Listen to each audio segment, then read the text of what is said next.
Hello, everyone. Welcome to the Healing Train. I am your conductor, B.Von Squires, and today we are sponsored by Spirit Source Connection.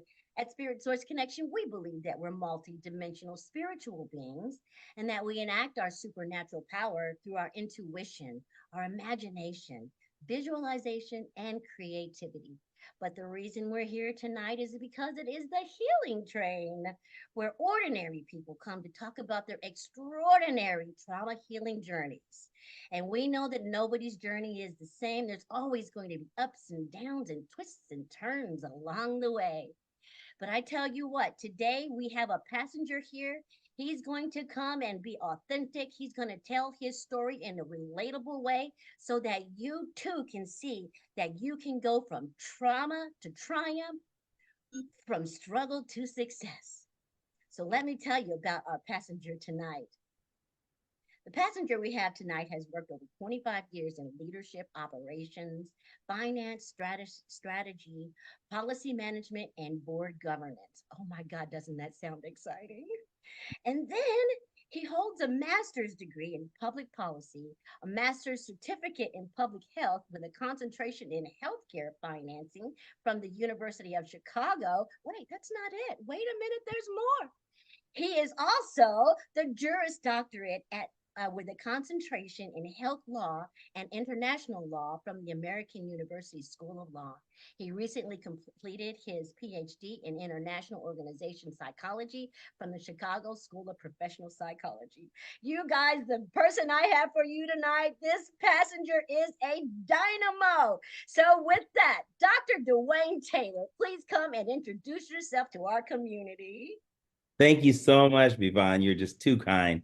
Hi, everyone. My name is Dr. Duane Taylor, and I am so pleased to be here with you all. As B.Von mentioned, I have been in school for a long time. I did avoided reality for the first 27 years of my life and went to school. And then I started doing a career in public health, international law, international consulting, and I've had a wonderful journey in that process.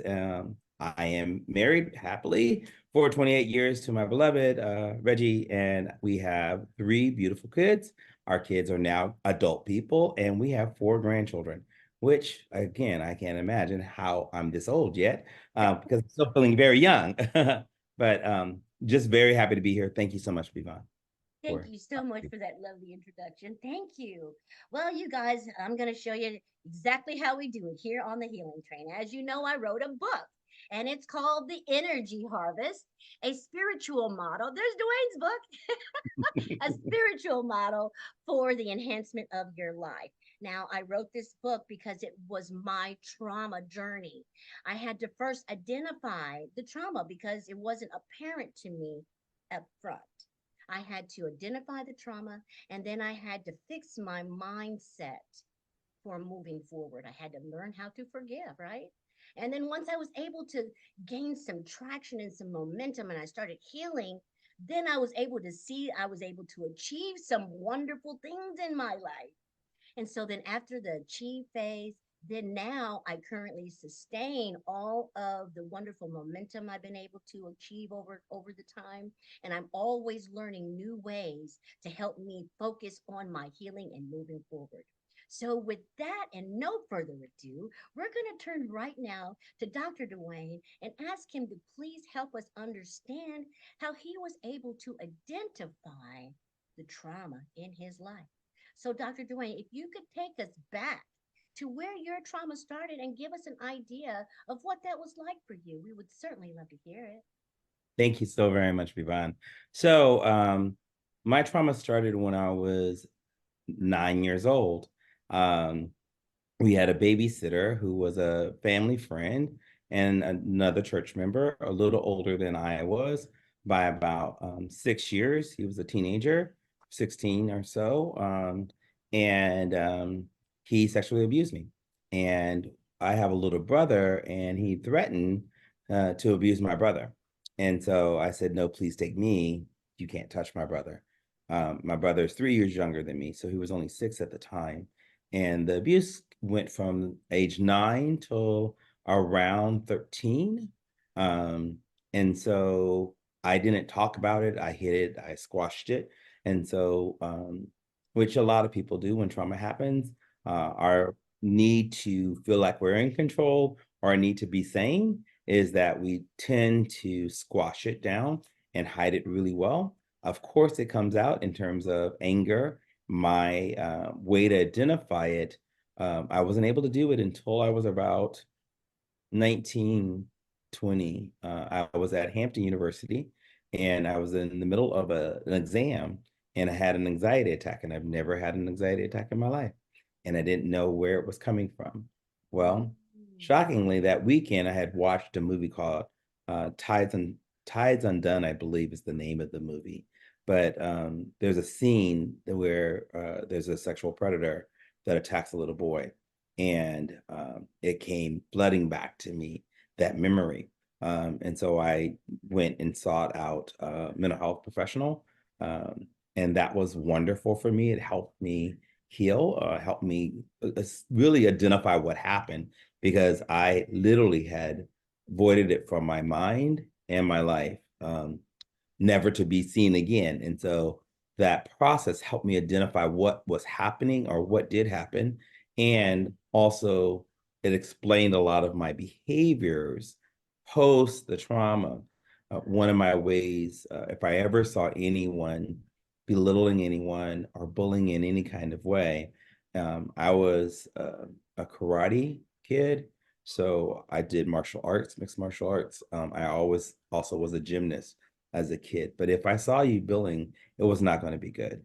I would Sure. attack you. And it Wow. really didn't matter where I was to attack you. You just want to be doing that ever again to another person. And I didn't really realize why I was so angry. I'm a joyous person in general, but that anger was there. It only came out if I saw somebody else being attacked.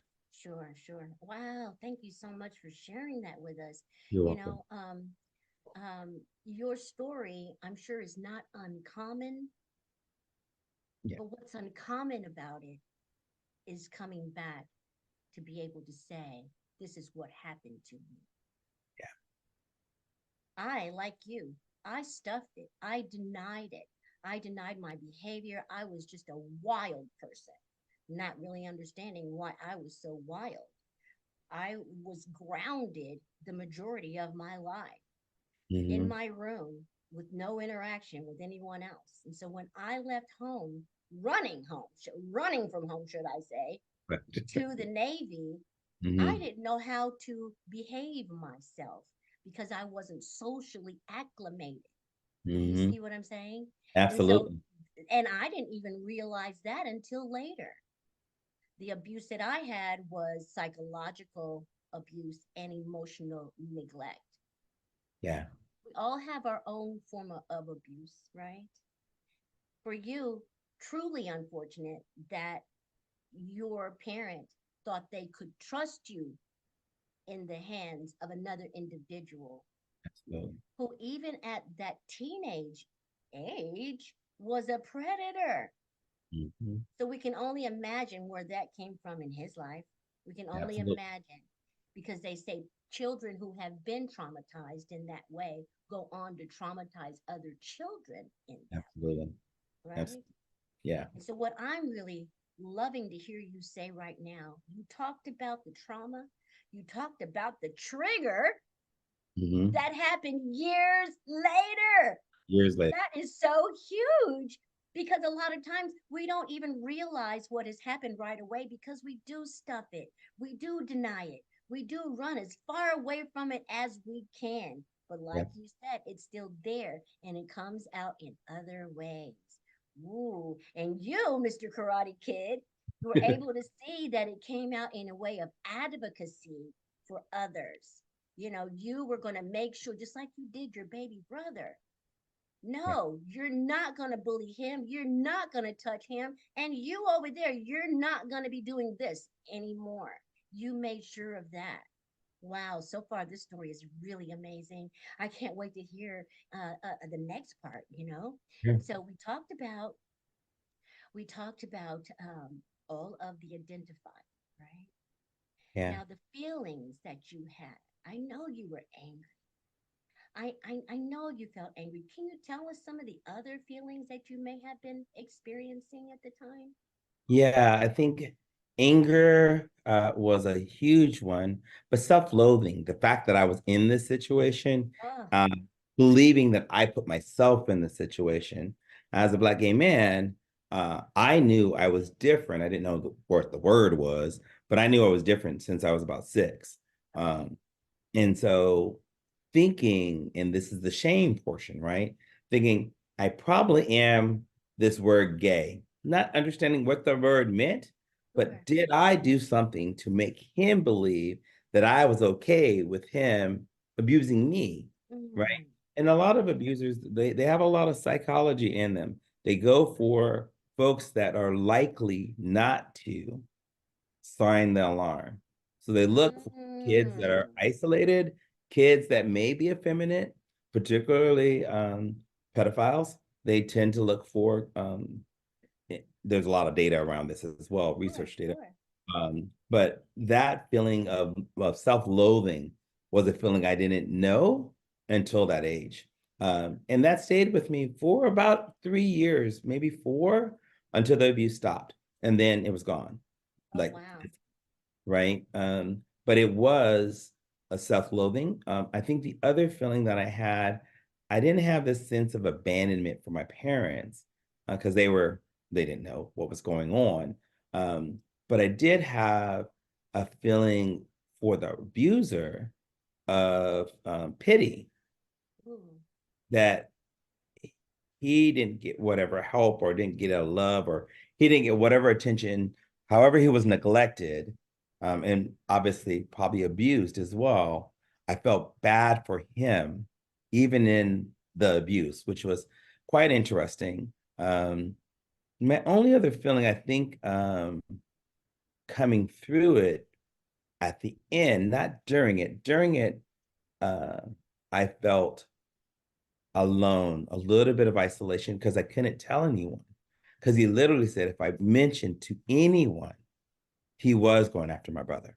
sure. So I had this deep, dark secret that I was keeping from my family, from my brother. Mhm. And my brother loved going over there. They had games and a big yard, and we played Mm, outside and had dogs, and we didn't have sure. dogs as pets. We had fish and mammal, other type of reptiles and things like that. But my parents were not big into dogs or cats, so we didn't have any of those. So he got to play with them, and I think that those were the main feelings. But I did have an immense sense of joy when he was graduating and he wasn't going to be our babysitter, and I was old enough to babysit for my brother.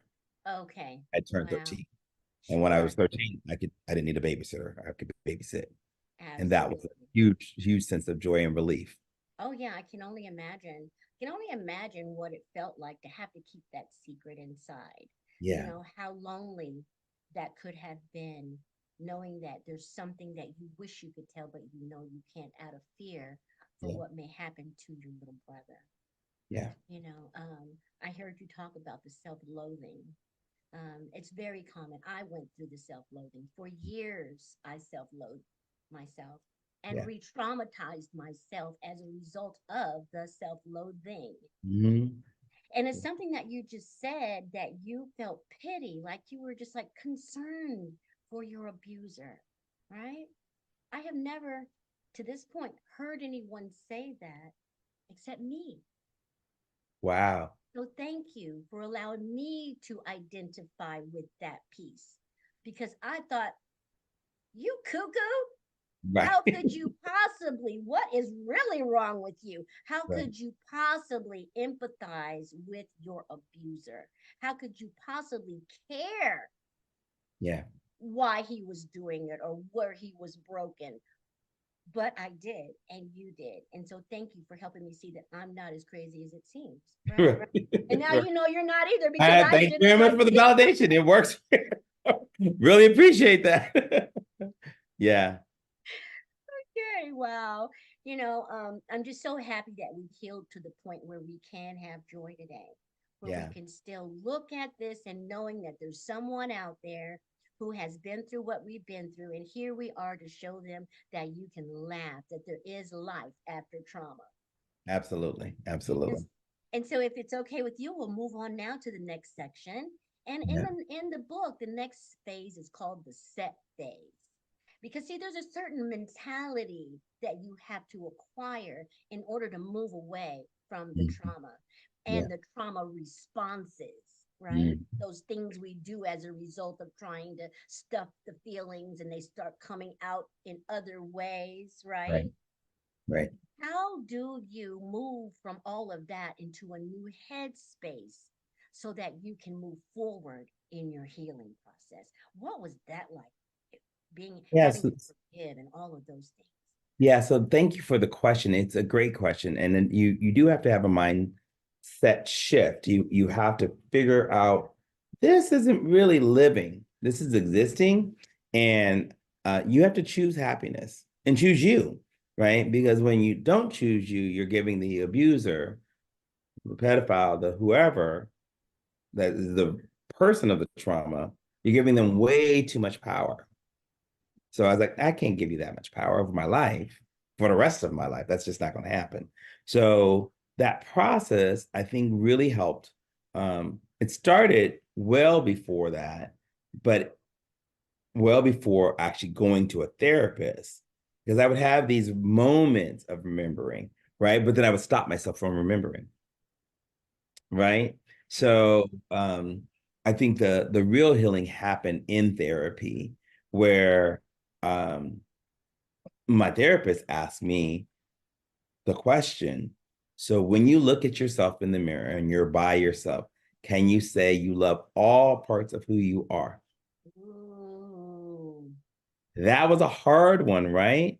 Because I yes. still wasn't out to Oh, anybody okay. who was a sophomore. Um, I had one boyfriend in my entire life at that time, who I had in high school. Um, and he was wonderful, wonderful guy. I'm still very connected to him now. But that was a hard one, because to admit that the abuse was there, so that's why I was there at therapy, and that I didn't cause it. That was the self-loathing. I had to make sure that I was not the cause of any of this. My existence had nothing to do with this person. It just Absolutely. happened to be at a place when that person was at this point in his life, and Mhm. therefore the abuse occurred, right? But I Absolutely. didn't ask for it. I didn't want it. I didn't desire it. None of those kind of things. Again, I Absolutely. was not. I didn't have no desire for nothing. Yeah, right. But it was really, really important to go through the exercise of being able to say out loud in the mirror to myself that I love Duane, and that was a mind shift, right? Because I loved all kinds of aspects about my life. I was very successful academically. I was a bright kid. I was a gymnast. I became a cheerleader. I used to travel around the country teaching cheering.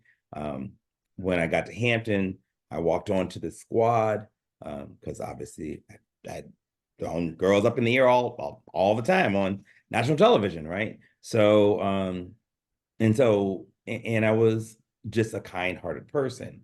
And so, but forgiving yourself is the trigger. That's the key. Once you forgive you, then you can forgive the other person. And once you let that go, you're good. Yes. But you have to get to your own forgiveness of yourself first, and then you're able to forgive the other person for whatever. And it's not like I'm wishing you well. I'm just wishing you that you're not in my Oh, life anymore. Praise the Lord, hallelujah, right? But you don't wish ill on them. And before, I had wished ill on that person. sure. Like I wanted him to get hit by a bus, a truck, Sure. a plane crash on him or something. And because I wanted the abuse to stop. Hmm. My biggest fear, though, during that whole traumatic time was him getting to my brother, Yes. me going to the bathroom, him doing something to my brother while I was in the bathroom, or something like that. Right. And so the mindset really, and I would tell anybody that's listening, um, utilize mental health professionals. It's a profession for a reason. I'm a psychologist, right? I just happen to be an international organizational psychologist, but my training as a psychologist is in trauma, is in all of the things that we're talking about today. And there is a process that people can go through to heal.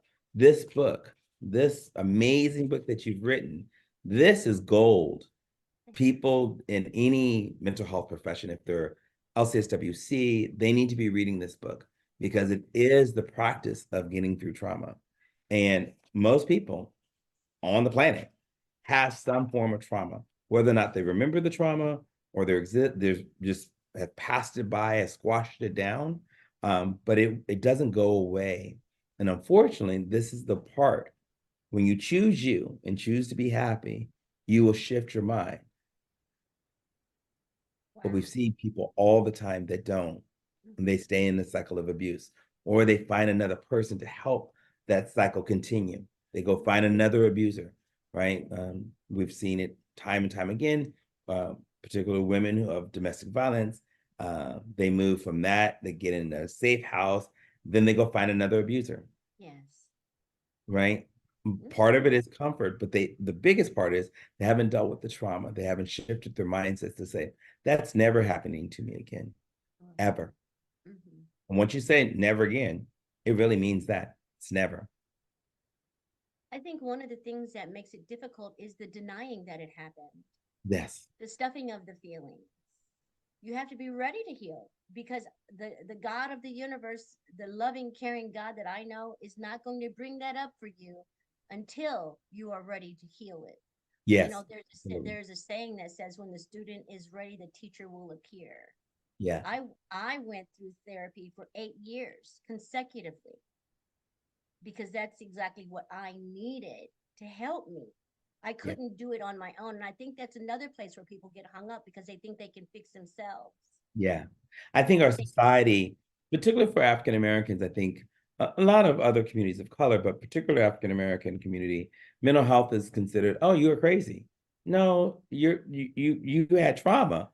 And trauma is not some code word for, oh, this is today's term. Trauma is real. And I think if we really lean into and that we need a professional, just like if I hurt my knee, I wouldn't go to a dentist. I would go find a doctor that works in joints and be like, something's going on with my knee, doctor. Right. But absolutely. don't, I think we tend to poo poo it away that, oh, you're just a little depressed. I'll just eat some food. Oh, why don't you pray? Why not pray with you? Right. And prayer is a wonderful thing, but that's not all the healing you need. You need a person that's a professional to help you through the process. And like you said, um, some of our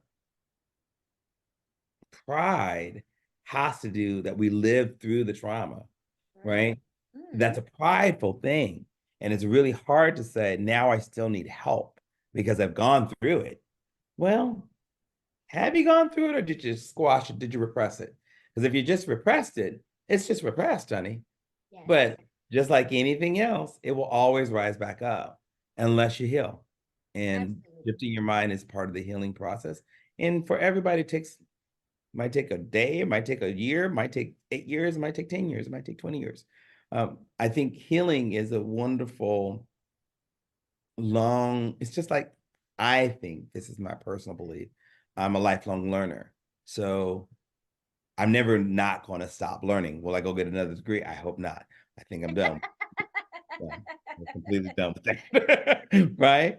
But will I teach a class? Will I always learn something new? Your book was a very enlightening book. I've learned so much from the book. And it reinforced a lot that I had kind of forgotten that I did through my process because it was a long time ago, right? Right. And I felt like I was healed a long time ago, right? But triggers will always be there. Another trigger will happen.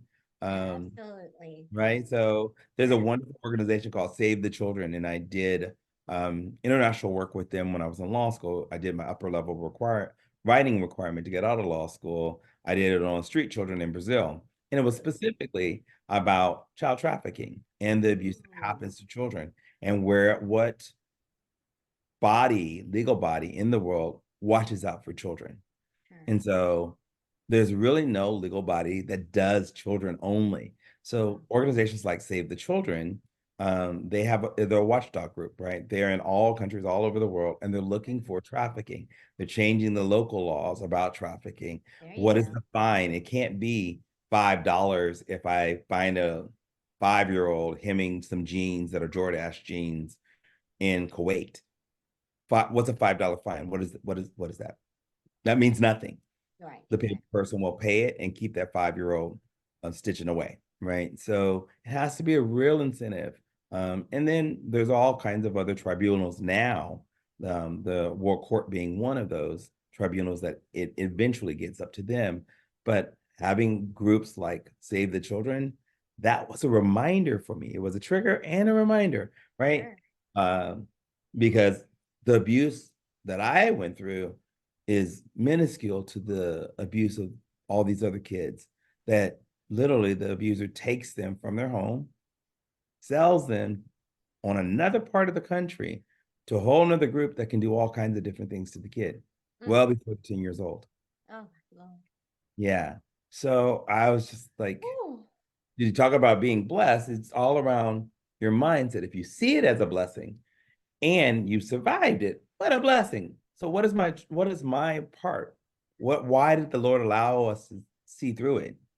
Because he wants us to work it. Tell your story, Absolutely. help a Absolutely. person, make a difference. Absolutely. Exactly what you're doing right now. There are people out there right now who are listening to your story, and they're able to say, oh my gosh, he went through all of that. And then he was able to accomplish so much. And he still gives back, and he's got a good heart, and he's happy, for goodness sakes. He's got a healthy relationship with children and grandchildren. You are a vision of hope right now, Dr. Duane. There Thank are you very people much. out there that need to see this. They need to see that there is life after trauma. They need to see that they can pick up the pieces, they can heal themselves, right? Mhm. With, obviously, with professional help, outside professional help to help heal them. You can call me if you like. Right. There you go. Absolutely, you can call me. You can actually, this is where I have to say, you can reach me Right. at b.vonsquires@gmail.com, or you can reach me at spiritsourceconnection.com. And Dr. Duane is going to give you all of his contact information here in a little bit, so you can contact him as well. And Absolutely. so, thank you so much for all of that input. This is such an amazing interview today. Oh my God, aren't you guys having fun? Isn't this I'm awesome? loving it. I'm loving This it. is awesome. Okay, so now we get to go into the achieve phase, right?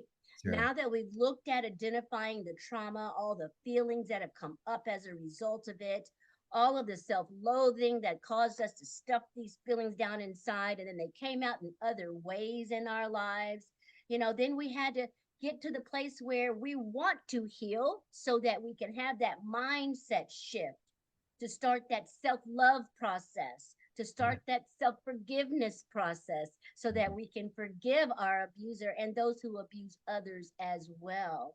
Yeah. And so now we are here to talk about the achieve phase. What have you been able to achieve? Well, we already know you've achieved so much, but Thank can you. you tell us something for the person out there, who maybe doesn't have all of these achievements? What are some Absolutely. of the other achievements that you were able to see? Oh my God, I've changed. I don't do this anymore. This doesn't affect me anymore. Oh my goodness, I have achieved some success now that I have healed the trauma. Can you talk to us about that? Absolutely. So the degrees are great. They're wonderful. But that's not the real shift, right? The real achievements are being happy, right? Loving yourself, being able to not get angry all the time or have pent up aggression or feel like you're having to advocate only with your fist, right? Because that was my primary mode. Now, because I am my mama's child, I was a little loquacious as a child. I have read the dictionary probably about 8 times. So I had a really large vocabulary as a child. So oftentimes, if I felt somebody was abusing, I would use words that I knew they didn't understand to belittle them. That is also a form of abuse, right? that's not good. Even though it's advocacy, you're still abusing another person. Right. So one of the greatest achievements, I think, was um, getting to that place of forgiveness for that other person. The other part was self-love, really loving me more than anything else. That allowed me to come out, it allowed me to come into my own person, it allowed me to find joy in myself and around me, right, in the world. And I think the other large achievement, um, outside of well, the two big ones, right? I really, because I could love myself, I was able to go find love and give love to others. Not romantically love necessarily. That eventually happened. Yes, praise the Lord. But it was really about giving back in ways that I could make a difference in another kid, right? And so I volunteered. Before I would have avoided all of that because it would have been too traumatic. It would have just reinforced the trauma for me, as opposed to me seeing it as an opportunity to help somebody else heal. So I used to volunteer. I volunteered at a wonderful organization here in Washington, D.C. called Smile, which is the Sexual Minority Youth League. I was an attorney for them, did volunteer work for them. And it's an organization that's dedicated to young people, young LGBTQ people Okay. that come out and that are kicked out of their houses at 15, 14, 13, 16, and then find a way to get here to DC, only to find that there are not loving adults that are just waiting for kids. There are a lot of predators waiting for those children. And so Smile gave them a home, helped them finish high school, a middle school, whatever they needed for their education, get a GED, help them get a job, help them have a safe place to live. Going to a homeless shelter as a teen is a horrible thing because there are plenty of crazy going on in there at shelters. And Mm. so I was able to really volunteer and give back and see the difference I was making in kids' lives, right? It also propelled me, I think, a large part of the process reinforced my need to get a PhD. I didn't know it was I avoided psychology because both my parents are my mom's a psychologist and my dad's a social worker, LCSWC. And so I avoided mental health as a result and thinking get a PhD in psychology. Now, did I think I was going to get a PhD? I knew I was going to get a PhD when I was about 9 or 10 Did you in really? psychology.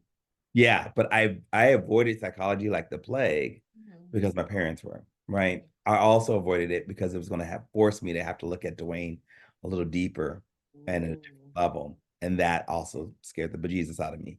So I think part of the achievement was being able to give back in a way that was so enriching to my life because Mhm. I felt like I was paying it forward. Sure. I think the only other two achievements, which are one of my best achievements of my life, is that I got to meet my beloved Reggie of 28 years now. We've been together and we were able to adopt 3 children. They are a sibling set of 11 children, and we've been blessed with 4 grandchildren. And anybody that's a parent knows what parenthood is like. But folks that don't have children that are aunties and uncles, it's just a beautiful thing because you give them back, right? Yes. But parenthood is just a wonderful thing to be able to shape a young person's life. Now, is it difficult? Yeah, absolutely. There's no manuscript, there's no roadmap for parenting, but I do think that we were very blessed to have um, Reggie's family real close by, and my mom and dad. Our kids went out every summer and, of course, during the holidays, but they stayed most of the summer with my parents, um, most of their lives. But that gave them a different type of grounding, right? And we have a huge family. I have 61st cousins, for example, on my mama's side, not on my daddy's side, just on my mama's side. Daddy's side, I got another, 20 something cousins. So Wow. what that does is you have this huge village of people. Yes. Um, and I was very blessed to be born into our family where education was, it was an expectation of you. You had a responsibility. You also had a responsibility to make sure that you are a decent human being. You can't be a heathen. You can't be going out the world backwards. None of those things are going to be acceptable in our family. So part of that achievement was to um, be a good person, right? And I've been very blessed. Over the last 10 years, I discovered this concept called one word, and it's essentially kind of distilling all of your goals that we do for New Year's resolutions, distilling it into one word as opposed to a phrase or a sentence or laundry list of things that I'm going to say I'm going to do in this year, then I forget it by February, right? And so one of my words a year ago was kindness. And I am a kinder person because kindness was my focus. Me intentionally making sure that I stayed in the room with people, that I really listened, that I left all whatever bias I may have had against a person, even if it was that unconscious bias that's way back there. You know, you feel it coming in when you're Yeah. about to judge the person, Mm, right? I said no to that, right? I said, I'm not judging anybody because I don't want them to judge me, but more importantly, I don't want to be that person that's always talking about anyone in any kind of negative light. I always want to find the positive person in that person, whatever positivity it is that they may have. I want to find that and move towards it. And I right. think that is one of my greatest achievements outside of my family, and of course my church life. And just I'm just very, very blessed.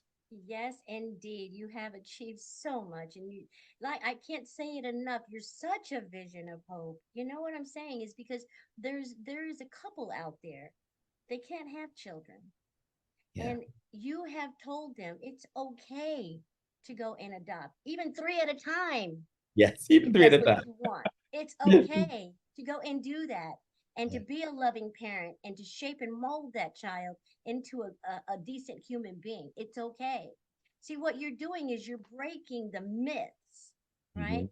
You're breaking the myths and the stigmas that saying, oh, here's a gay man and he has a husband and kids and grandkids. Did I just hear him say, praise the Lord? Right. You know what I'm saying? And Yes, so, what I'm trying to absolutely. help you to see here, folks, is that Dr. Duane is showing you what is possible. You don't have to judge yourself harshly, and you don't have to allow others to judge you harshly either. He said that he finally got the courage to come out and say, here I am. This is who I am. And guess what? I love me. I love me. And then Right. he went out and found love. Then he went out and found ways to put that love to work into the organizations that he worked for and to advocate for these children, not with his fists like he used to, but with the love that he has in his heart now to come back and help others. Man, this is some beautiful stuff right here. This is so awesome. Yeah. Thank you. Thank you. This is it's wonderful to share. Yes, it is so wonderful. Okay, and so now, Dr. Duane Taylor, we're going to ask you to talk about how you sustain all of this wonderful life that you've built, all of this. Your life is full. Oh my goodness, you've got so much going on. How do you find time for yourself? How do you find time to sustain your healing? Because, like you said, education is a lifelong process, always in learning. Healing is also a lifelong process, always healing. So, Yeah. how do you sustain your healing and all of the wonderful momentum that you have achieved in your life to this point? Can you tell us?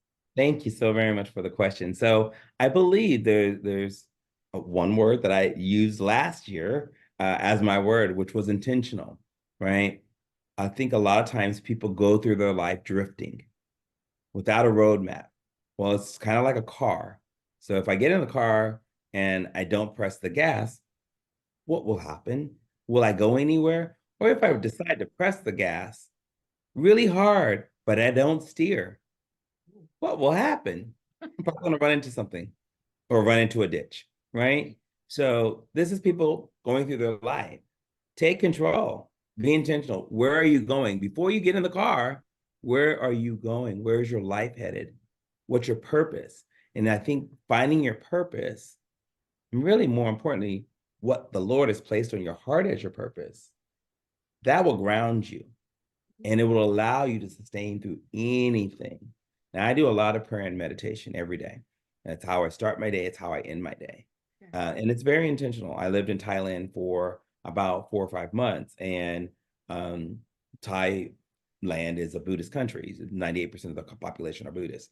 So I went to a lot of what we call temples, but they're called Wats there. Same thing, it's temples.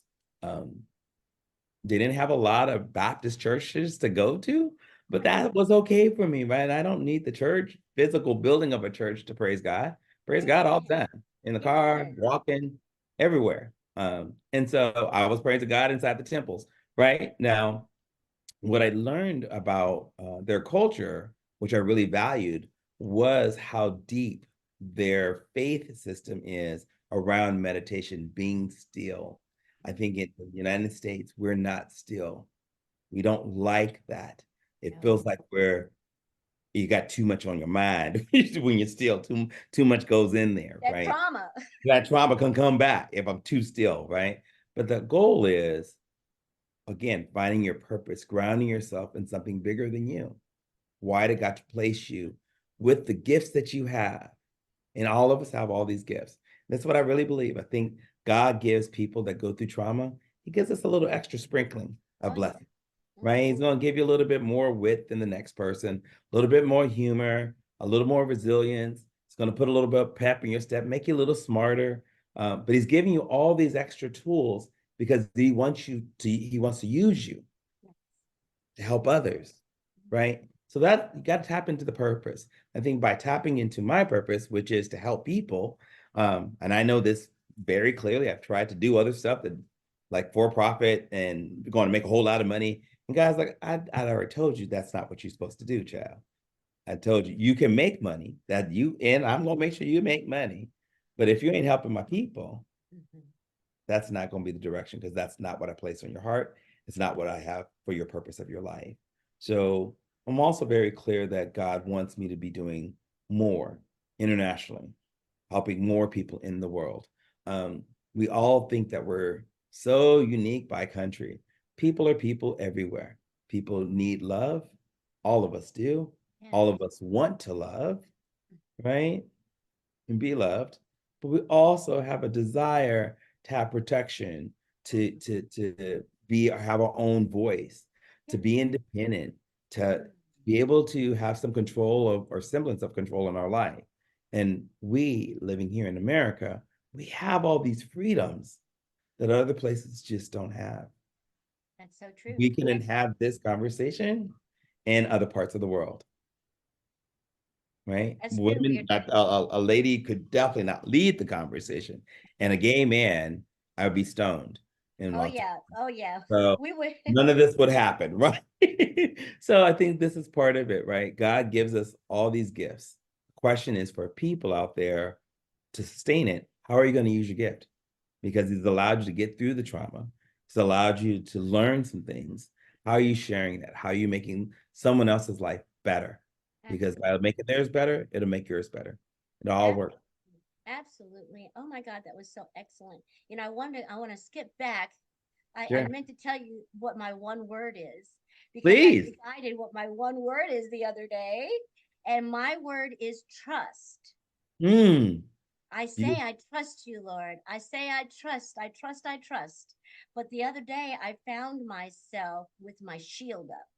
mhm. Like, my shield, my invisible shield. I know Mhm. how to put a shield up, Yeah. like I'm trying to block things out. You know what Right. I'm saying? There are Right. energies out there that, you know what I mean, that sometimes I just feel like I It need to ain't put my good. shield up. Right. Go- So right? I'm going to protect myself, right? absolutely. But the Mhm. other day I was sitting in my home and I felt the shield around me. And I was like, whoa, what's that? And then it was through a guided meditation that I was listening to. And the Mm. word trust, and I said it out loud, trust. And when I said it, something happened on the inside and the whole shield just melted down around me. And it was a Wow. beautiful feeling. And I thought, oh my gosh, if all I have to do is be intentional about trusting and I can feel like this, it was like the barrier was gone. It was like I felt so totally connected, like there was no stopping and no ending, like it was just Mhm. fluid, is how I Yeah. felt. And what an amazing feeling. And so I've been practicing that daily trust. And it's not always in the same arena, it's not always in the same context, but it Mhm. is always trust. And then I understand that trust has layers. And because I was always misusing my trust, see, Mhm. trusting people who hadn't earned it, trusting people so that maybe I could get something out of you if I get you to trust me. You know what Right. I said? Yep. That Mhm. kind of thing. So I was never really trusting. Yeah. Now I know what trust feels like. And it felt good. It felt so good. That's my one. Yay. That is beautiful. What a great word. Uh, the one word, it really does empower you, and it's kind of back to your sustain. How Mhm. do you continue to grow? How do you continue to keep that light? It is using exercises like the one word, but finding that word, it's going to change your life this year. It You're already going to become has. much more trusting, much more loving. It's all going to just make more sense, right? Exactly. I love the metaphor of that, the shield melting around you. That was just, I visually, I can just see that. It's just beautiful. That's That's wonderful. how it felt also. And then when I think about manifesting and how we're not supposed to have any resistance, I Hmm. didn't know I had resistance. And so Yeah. now when I see the trust, right, that shield was my resistance in a way Yeah. to allowing everything in because my shield was up. So now when I trust God and I trust the process and I trust the universe, there's no reason to have a big shield up, right? Absolutely. So Absolutely. it's You don't need amazing. the shield anymore, right? Exactly, because That I shield trust. was your protection. I mean, this is what we kind of Exactly. go back to at the very beginning of the trauma, right? Yes. We build up a wall, and that wall becomes, anytime we see anybody that looks suspicious, the wall immediately goes up. Your Oh, yes. shield goes up, right? Oh, Because I'm yes. going to protect B.Von. I'm going to protect Duane, and I'm not going to let anybody harm me, right? And so I think this last portion of sustaining is being able to have that vision, holding on to, how do I continue the feeling of being better, of Mm, giving more, of being mm, happier. If you lean into that, that's a beautiful place, and then you'll find how you can sustain it. But it is a daily practice. I yes. will say it's not a, oh, let me try to skip it for a few weeks. That won't work really well, right? Because it's just like habits, if you think about it, right? So one of the things around, I'm a fitness guy, so I can I now jog about 3 miles a day. Okay. Getting back to jogging 3 miles a day was a journey, because Duane has stopped jogging 3 miles a day for Yes. about 3 months. Then thought Mm. I'd go down on the treadmill and jog three miles. I jogged 3 minutes, and then I was like holding on for dear life to the treadmill, trying to get off that thing because it's going to throw me all into a wall. It was horrible. But it's a daily activity, and I think the biggest thing is committing to yourself that you're worth it. Yes. Yeah, if you want to feel bliss, true bliss, you gotta know that you're worth it, and then do the work so that you sustain the bliss. Woo-wee. You guys, this is amazing, ladies and gentlemen. You have heard from Dr. Duane Taylor. He has gone through the whole 4 phases of the Energy Harvest workbook, and he has given us authenticity, transparency. He has been here sharing his heart and his soul with us, his story with us, everything, his aspirations, his goals, his achievements. He's shared everything with us. He left it all on the table, should I say. And we are so grateful for that. And I tell you what, if you guys have anything that you want to say to Dr. Duane Taylor, he's going to tell you right now how to contact him for whatever you may need. Dr. Duane, can you please tell the community how to reach you, sir? Absolutely. You guys can reach me at H period Duane Taylor, Duane, Taylor, Taylor, at gmail.com. You can also go to Motivation Now, and it's www.motivation-now.com. And I'm there. I am an executive coach. I coach people all over the time. But to get the healing, go to B.Von. She's it. She's the real deal. I work in healthcare, and I've been in healthcare for 8 years now, and I run hospital systems and health systems all the time, and I have a lot of behavioral health people. I have never seen such a wonderful resource in one place like this book in my life. And in my professional opinion, any therapist needs to be reading this book. Thank you so much. Thank you You're so welcome. much for saying that. Thank you. Happy Friday. All right, guys, we're going to wrap it up here for another riveting episode of The Healing Train. And we're going to look forward to seeing you again next week. But in the meantime, I want to say I'm praying for you. I'm sending up those prayers for you. And if there's anything that you were manifesting for, don't give up the faith. Keep moving forward because that thing that you are manifesting is right on its way to you. And in the meantime, we will see you next week right here on The Healing Train. Bye bye. Bye.